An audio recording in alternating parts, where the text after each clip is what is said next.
Hey everybody, it is TorontoUnicorn here to spill the beans on a lifestyle that we're all curious about, but not everybody talks about it openly and honestly, especially in a public forum. That's the swinger lifestyle. So I'm here to share some of the untold truths about swinging that not a lot of people might know. Untold truth number one, swinging is not just about sex. I know, mind blown, right? A huge part of the swinger lifestyle is connection, friendships, and trust. And it takes a lot of social interaction and networking to be able to even build a connection with a couple or a single in order to have a swinger experience.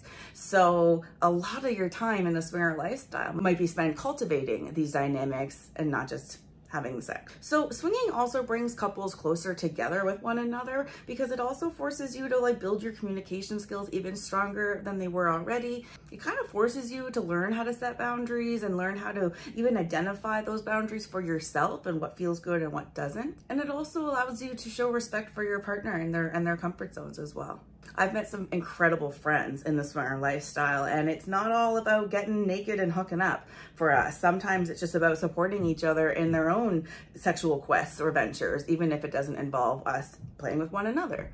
So I've actually developed some of the best friends I've ever had in my whole life in this lifestyle, even if I've never even touched their boobs. Untold truth number two, you have to be emotionally mature. If you think swinging is gonna help your rocky relationship with somebody, think again. It is literally trying to put out a fire with gasoline. Like if you're not at the place with you and your partner where you can have an honest conversation about your feelings and be able to effectively communicate how to make each other feel supported, then you're not going to have a positive or pleasant experience.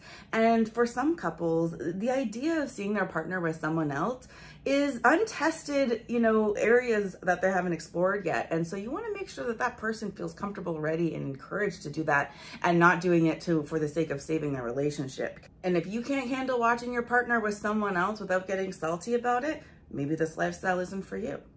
Untold truth number three, boundaries are everything. So here's something you might not see in a 50 Shades of Grey scene, the boundary discussion, right? You need to be able to have effectively communicated boundaries in order to explore this lifestyle and feel safe and good while doing so.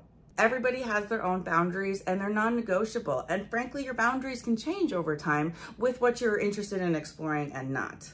So before you dive in with your partner into a swinging dynamic, you better know what you're comfortable doing and seeing with the other partner. Maybe you have a no kissing rule to start off with, or maybe you're soft swap instead of full swap because you just want to kind of get your feet wet at first. That's totally fine, but those boundaries need to be communicated and understood.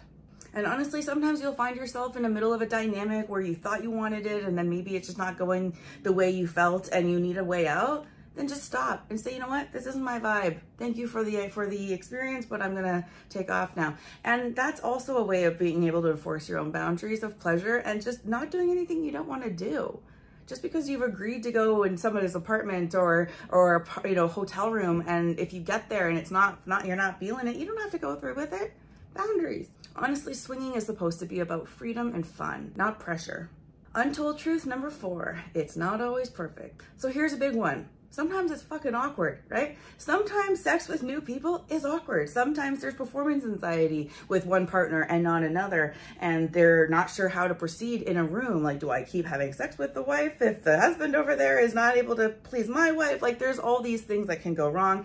And frankly, sex in general can be awkward with new people. So manage your expectations. So the swinger lifestyle is not like this polished and glossy version of a lifestyle you might see on Instagram. It's real life, it's real people, and it can be imperfect, messy, awkward, but totally worth it. I've had nights that were complete adventures and then nights that were a total bust. I've also had nights where my partner bailed on me and literally en route to a swinger hookup, and I had to deal with letting people down. I've had a lot of experiences in the swinger lifestyle that never made it to YouTube because they were cut short or didn't work out, Sometimes the condoms are not the right size for a and then you can't even have sex because you don't have the right equipment.